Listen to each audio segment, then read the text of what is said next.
The emergency session of the Galactic Council had been called for the first time in 3 centuries. Representatives from across the known galaxy hurried through the crystalline corridors of the neutral station, orbiting the dead star of Kepler 442. The massive chamber buzzed with nervous energy as beings of dozens of species took their designated positions. Ambassador Zethkar of the Vorthak Empire adjusted his ceremonial armor, the metallic plates catching the artificial light. His people had ruled the Outer Rim for millennia, their military might unquestioned until recently. Beside him, the graceful ethereal collective's representative, Luminara, flickered between dimensions, her translucent form betraying her anxiety. At the center of the chamber stood the reason for this unprecedented gathering. A simple holographic display showed a single star system, unremarkable except for one terrifying detail. Every hyperspace lane leading to it had been severed, not destroyed, not blocked, but surgically removed from reality itself. "The human homeworld," announced Chancellor Vexthul, his 4 arms gesturing toward the display. "Sol system. Population approximately 8 billion. Technology level, barely spacefaring. Military classification, minimal threat." He paused, letting the weight of his next words settle over the assembly. "Current status, completely isolated from galactic civilization." A murmur of confusion rippled through the chamber. The insectoid delegate from the hive clusters clicked her mandibles in agitation. Isolated? By whom? Their own primitive technology couldn't accomplish such a feat. "That," Vexthul replied grimly, "is what we're here to discuss." The story had begun 6 months earlier, when humanity had achieved their first successful faster-than-light voyage. The small research vessel Endeavour had stumbled through a natural wormhole and emerged in the Proxima Centauri system, where they encountered a Galactic Council monitoring station. The meeting should have been routine, a standard first contact protocol that had been performed thousands of times across the galaxy. Commander Sarah Chen had led the human delegation aboard the monitoring station with cautious optimism. Her team of 12 scientists and diplomats had prepared for this moment their entire lives. The station's AI had immediately begun the translation protocols, and within hours, basic communication was established. The Galactic Council's representative, a mid-level bureaucrat named Korth, had been pleasant enough. He explained the basic structure of galactic civilization. Over 40,000 species spread across millions of worlds, all united under the Council's guidance. Trade flowed freely through hyperspace lanes. Conflicts were mediated through diplomatic channels, and primitive species were gently guided toward enlightenment. "Your species shows promise," Korth had told Commander Chen during their final meeting. "With proper guidance, humans could find a place in our civilization. We've prepared a development plan that should bring your people up to standard within 2 to 3 centuries." Chen had reviewed the plan with growing unease. Humanity would be classified as a protected developing species. Their military would be disbanded, their governments restructured under council oversight, and their population relocated to designated worlds better suited for their needs.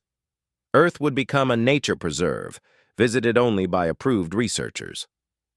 "What if we prefer to develop independently?" Chen had asked. Korth's expression had shifted to something resembling pity. "Commander, you must understand the reality of your situation. Your species has no concept of the dangers that exist in this galaxy. The void hunters who consume entire solar systems, the eternal war between machine consciousnesses that spans thousands of light years, the reality storms that can tear apart space-time itself.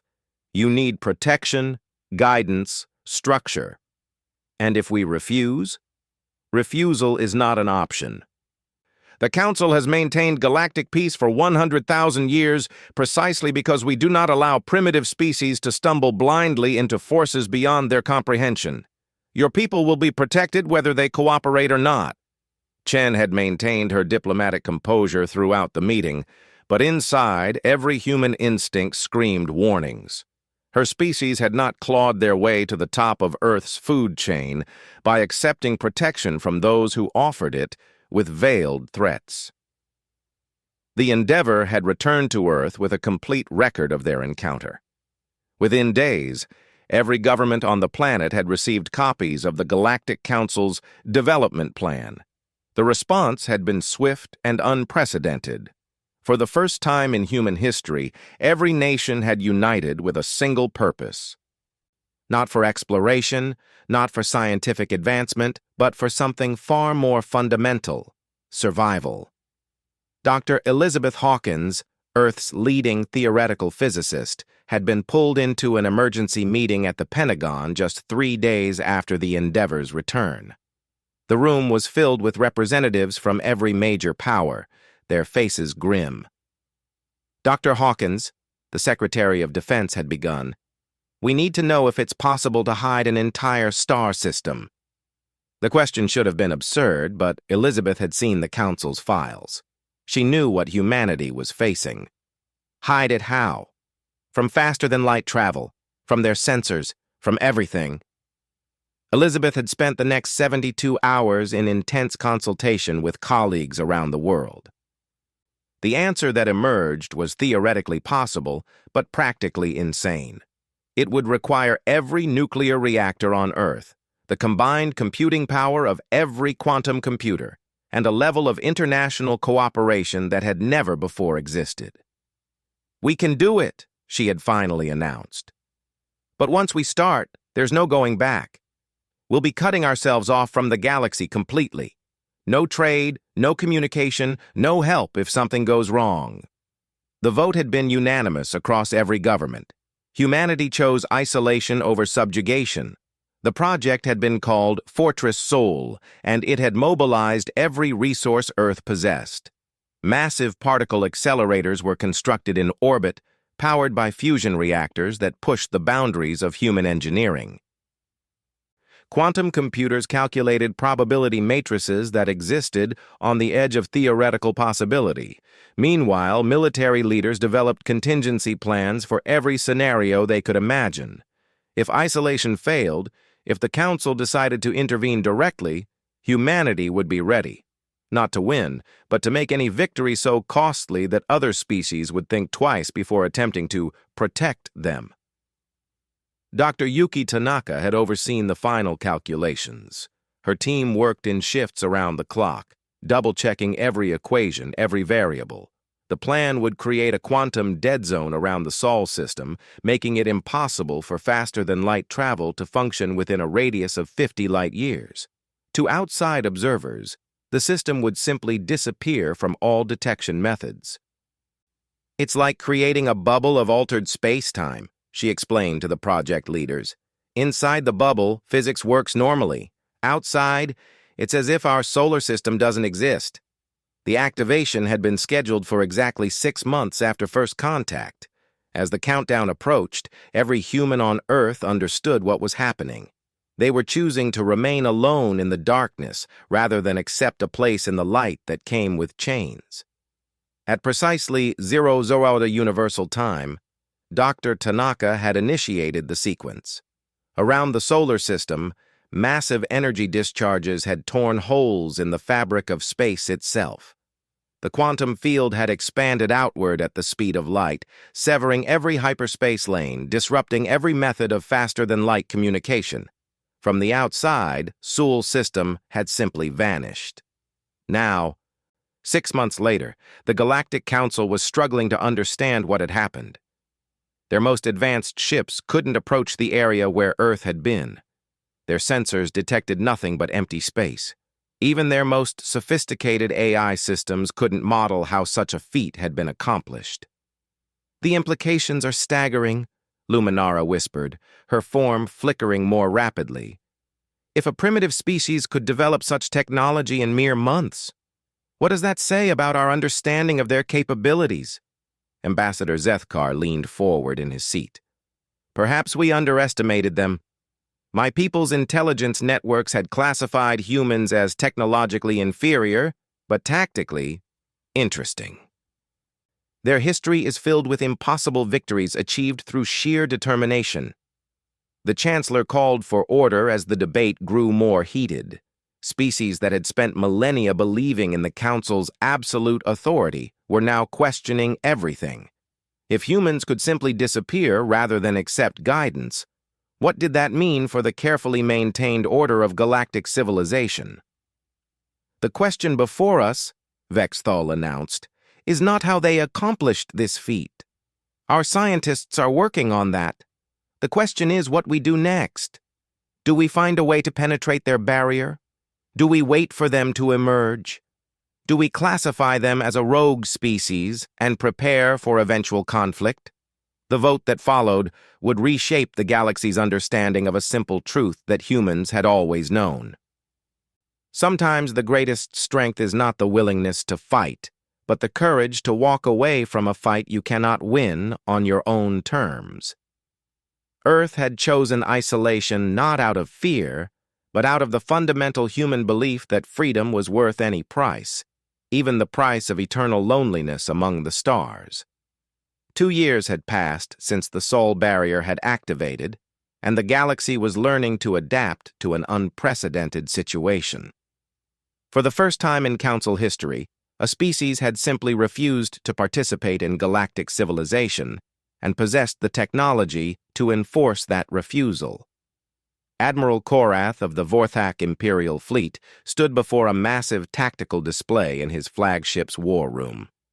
The hologram showed the dead zone where Sol's system had once been, surrounded by increasingly sophisticated monitoring stations. Despite 2 years of constant observation, they had learned nothing new about what lay beyond the barrier. "Status report," he commanded, his voice carrying the authority of someone who had conquered dozen worlds. "No change, sir," replied his intelligence officer, Commander Ilex. "The barrier remains impenetrable.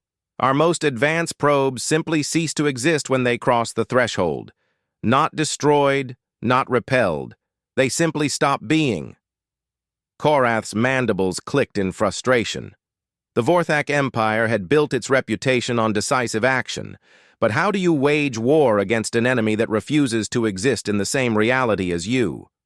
The implications had been staggering for galactic politics. 3 species had already declared independence from the Council, inspired by humanity's example. The Kepler Republic had withdrawn from the outer Spiral Arm territories. The Crystal Communes had sealed their home systems using similar, though far less sophisticated, isolation technology. Most troubling of all, the machine consciousness known as the Eternal Network had begun broadcasting demands for a complete revision of the Council's authority structure. On Earth, humanity was dealing with the reality of their choice in ways both profound and mundane. Dr. Sarah Chen, now Director of Interstellar Affairs, despite there being no interstellar affairs to direct, stood in the observation deck of Luna Station, watching the construction of humanity's new future. The past 2 years had seen the greatest mobilization of human resources in history. Without access to galactic trade networks, Earth had to become completely self-sufficient. Mining operations on asteroids had expanded exponentially. Fusion reactors powered massive industrial complexes that produced everything from computer chips to atmospheric processors. More importantly, humanity had finally united in a way that previous generations could only dream of. The external threat had dissolved centuries of political, religious, and cultural divisions. When faced with the choice between freedom and easy answers, humans had chosen the harder path with a unity that surprised even themselves. "Director," called Dr. James Martinez, approaching with a tablet full of reports. "The Luna shipyards have completed the first batch of deep space vessels. We're ready to begin the Solar Exploration Initiative." Chen nodded, reviewing the specifications. The ships weren't designed for faster-than-light travel. That technology remained beyond human understanding. Instead, they were massive generational vessels capable of supporting crews for decades as they explored the solar system more thoroughly than ever before. And the Titan project? Ahead of schedule. The atmospheric processors are working better than projected. We should have a breathable atmosphere within the next 5 years, possibly sooner. Humanity was learning to dream within the confines of their chosen prison.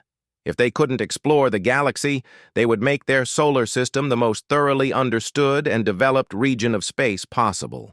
Every moon was being surveyed, every asteroid catalogued, every possible resource identified and exploited. But the most significant changes were happening in human consciousness itself. Dr. Elizabeth Hawkins, now leading the Theoretical Physics Consortium, had made a discovery that would reshape humanity's understanding of their situation. "The barrier isn't just hiding us," she explained to a gathering of Earth's leading scientists and political leaders. "It's changing us. The quantum field we created is having effects on human consciousness that we never anticipated." The data was undeniable.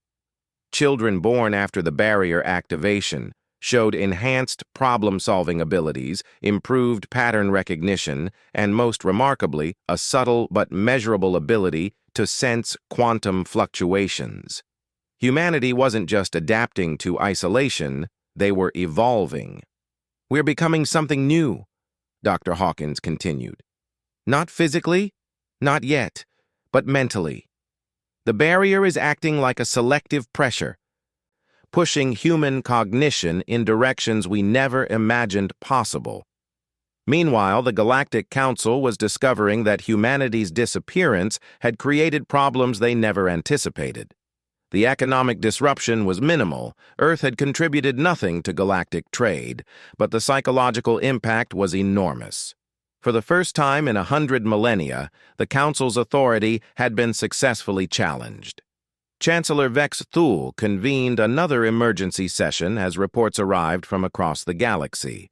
The hegemony of 10 suns had begun developing their own barrier technology. The crystalline collectives were demanding representation on the Council's ruling committee. Most disturbing of all, several Council member species were openly questioning whether the human approach might be superior to galactic integration. "Order!" Vex Thule commanded as the chamber erupted in competing arguments. "We must address the core issue. The humans have demonstrated that isolation is a viable alternative to Council membership. This precedent threatens the very foundation of our civilization." Ambassador Luminara materialized more solidly than usual, her concern evident. "Perhaps we should consider the possibility that we were wrong about them. Their psychological profiles suggested a species prone to aggression and territorial behavior. Instead, they chose retreat and development. We may have misunderstood their fundamental nature." Or, countered Admiral Korath via holocommunication from his flagship, "they're preparing for something we don't comprehend. My people have a saying, the quiet enemy is the dangerous enemy. Humans have shown remarkable adaptability throughout their history.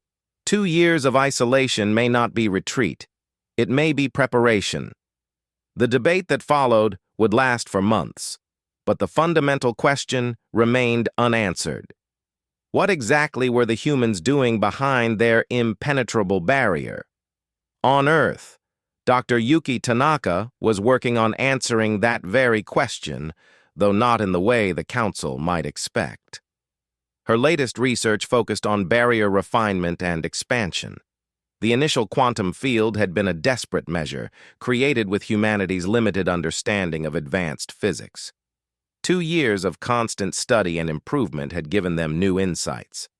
"We can't maintain this indefinitely," she explained to the Global Defense Council. "The energy requirements are enormous, and we're already pushing our fusion reactors beyond safe limits. But we don't need to maintain it indefinitely. We need to improve it." The new calculations were staggering. Instead of simply hiding from galactic civilization, humanity could potentially reshape local space-time itself. The barrier could be transformed from a defensive measure into something far more profound. "We're talking about creating a stable alternate dimension," Tanaka continued.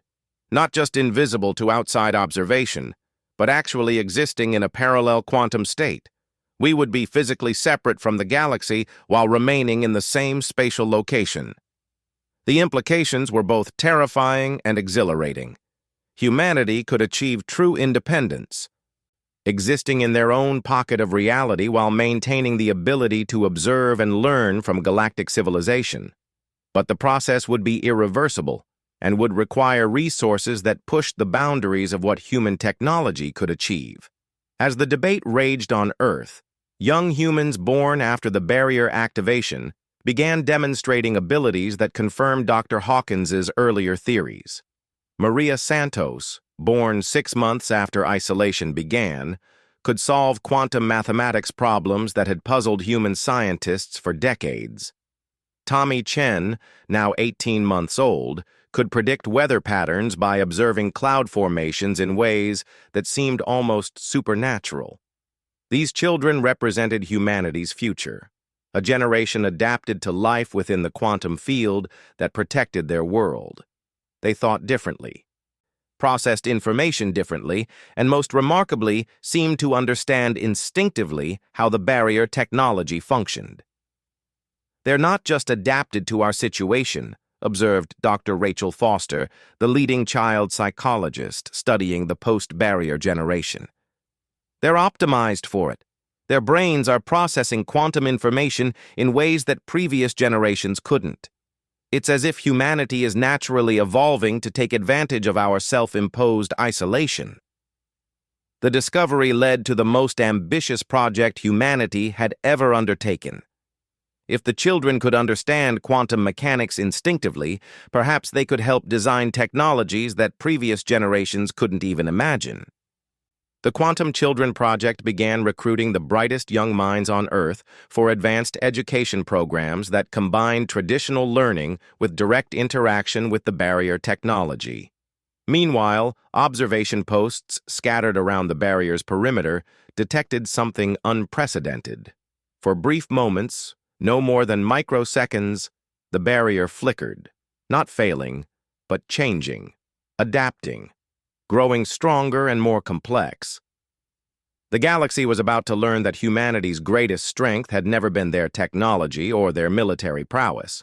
Their greatest strength was their ability to adapt to any situation and emerge stronger than before. The barrier wasn't just protecting Earth, it was transforming humanity into something the galaxy had never encountered before. Something that could choose when and how to rejoin galactic civilization, rather than accepting whatever terms were offered by those who claimed to know what was best for them. 5 years had passed since the Sol barrier activated, and the galaxy was experiencing its most significant political upheaval in recorded history. What had begun as a single species choosing isolation had triggered a cascade of independence movements that threatened to fragment the Galactic Council's authority entirely. Fleet Admiral Korath stood in his command center, reviewing intelligence reports that painted an increasingly troubling picture. 17 species had now withdrawn from active Council participation. The Void Hunters, previously contained by Council military forces, had begun expanding their territory as member species focused on internal conflicts rather than collective defense. Most concerning of all, the barrier around Sol system had begun exhibiting new properties that defied every known law of physics. "Sir," his aide reported nervously, "the monitoring stations are detecting energy signatures unlike anything in our databases. The barrier isn't just blocking our sensors anymore. It's actively scanning our ships."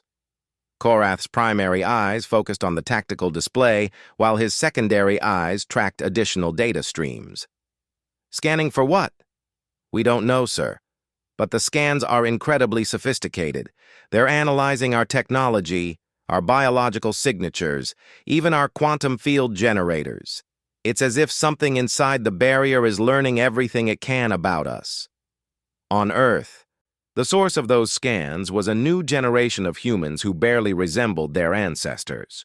Maria Santos, now 5 years old, stood before a quantum interface that existed as much in her mind as in physical reality.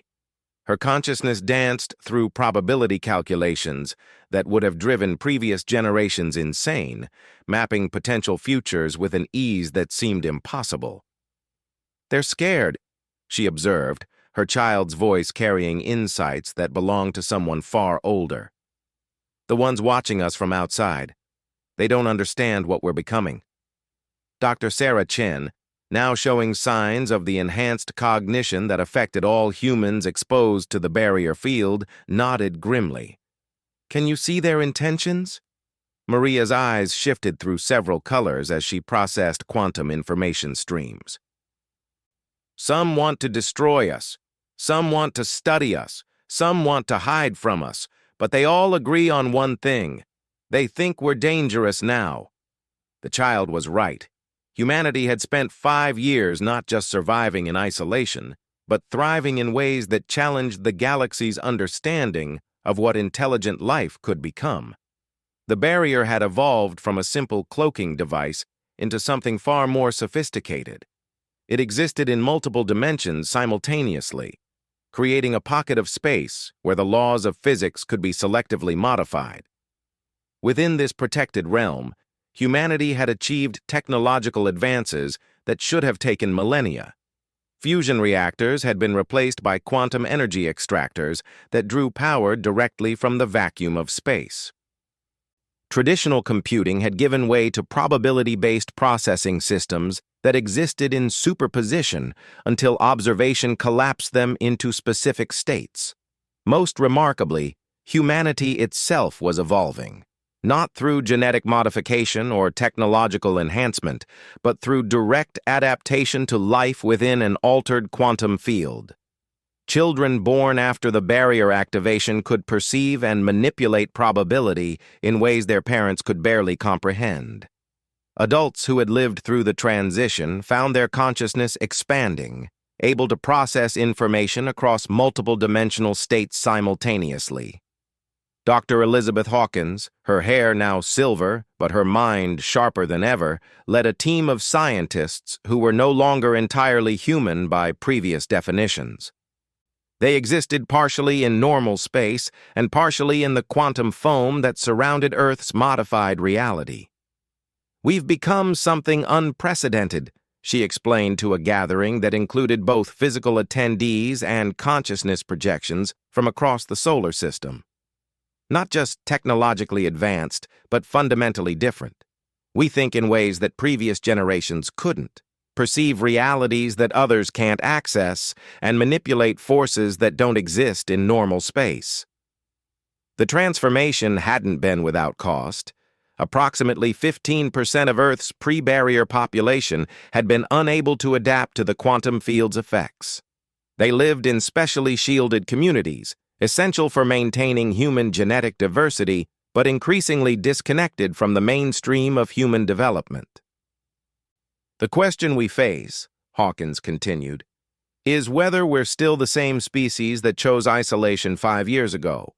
And if we're not, what are our obligations to the galaxy we left behind?" That question had become pressing as Earth's enhanced observation capabilities revealed the true scope of galactic turmoil. The Void Hunters had consumed 3 star systems in the past year. The eternal war between machine consciousness had expanded into previously neutral territories. Without the unifying force of Council authority, ancient conflicts were erupting across the galaxy. Tommy Chen, now 5 years old and capable of calculations that challenged traditional concepts of intelligence, provided an analysis that chilled even enhanced human consciousness. "The galaxy is dying," he announced during a Children's Council session that had become as important as any adult governmental body. "Not from war or disaster, but from isolation. Each species is becoming so focused on protecting themselves that they've forgotten how to work together." The children had proposed a solution that seemed as elegant as it was terrifying. Humanity could selectively lower the barrier, not to rejoin galactic civilization, but to offer selected species the same protection they had achieved. The quantum field technology could be shared, creating a network of independent but connected worlds that could resist both Council authority and external threats. "We become the thing they feared we were becoming," explained Maya Patel, another barrier-born child whose consciousness existed across 7 dimensions simultaneously. "Not conquerors, but liberators. We give other species the choice we gave ourselves: freedom or security, independence or guidance." The proposal triggered the most intense debate in Earth's history. Enhanced human consciousness allowed for incredibly detailed analysis of potential outcomes, but the complexity was staggering. Every decision created cascading probability waves that affected billions of lives across thousands of worlds. Chancellor Vex Thule of the Galactic Council found himself facing the collapse of everything he had spent his life preserving. Intelligence reports confirmed his worst fears. The humans hadn't been destroyed by isolation. They had been transformed by it into something that challenged the fundamental assumptions of galactic civilization. "They're offering protection," he reported to an emergency assembly of the few species that remained loyal to the Council. "Not conquest, not trade, not diplomacy, protection, for any species willing to accept the same isolation they chose." The response was immediate and chaotic. The crystalline collectives immediately announced their interest. The hegemony of 10 suns demanded detailed specifications. Even some Council loyalists began questioning whether traditional galactic unity was worth maintaining if it meant vulnerability to the growing chaos around them. Admiral Korath, his military instincts screaming warnings, advocated for immediate action. "They're creating a competing power structure," he argued. "Not conquest through force, but conversion through choice. It's the most sophisticated form of warfare imaginable." "Or," suggested Ambassador Luminara, her form now flickering between multiple dimensional states as she attempted to comprehend human communications, "they're offering exactly what they claim: freedom of choice, the right to exist without external authority." The debate was interrupted by an unprecedented event.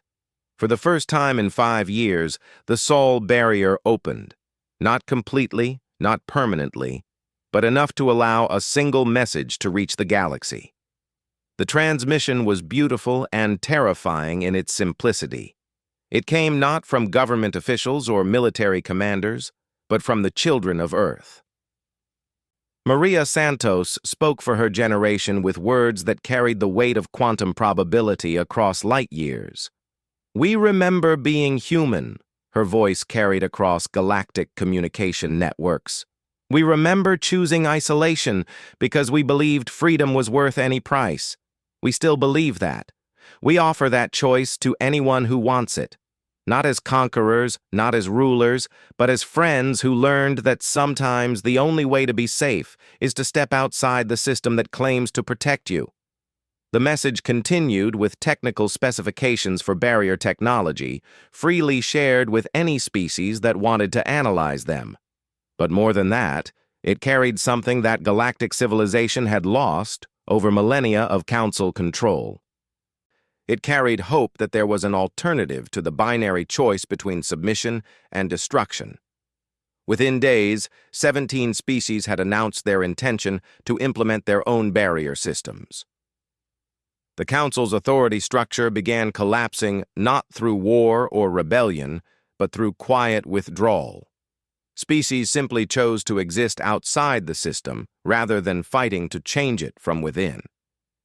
The Void Hunters, deprived of easy targets, found themselves contained by an expanding network of protected systems.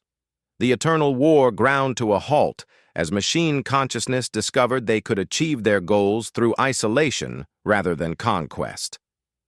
The galaxy didn't unite under a new authority. Instead, it became a collection of independent civilizations that chose cooperation over compulsion. Humanity had achieved something unprecedented in galactic history. They had proven that the greatest victory wasn't defeating your enemies, but offering them a better choice than conflict. The barrier around Sol's system remained active, but it was no longer a wall of isolation. It had become a beacon of possibility, demonstrating that intelligent species could choose their own path among the stars. The humans who had chosen caution over courage 5 years earlier had discovered that sometimes the most courageous act is knowing when to walk away from a fight you don't need to have. They had transformed themselves and, in doing so, had offered transformation to the galaxy itself. The interstellar dominion wasn't restricted by force or law. It was restricted by the simple recognition that true strength comes from the freedom to choose your own destiny, even if that destiny is solitude among infinite stars.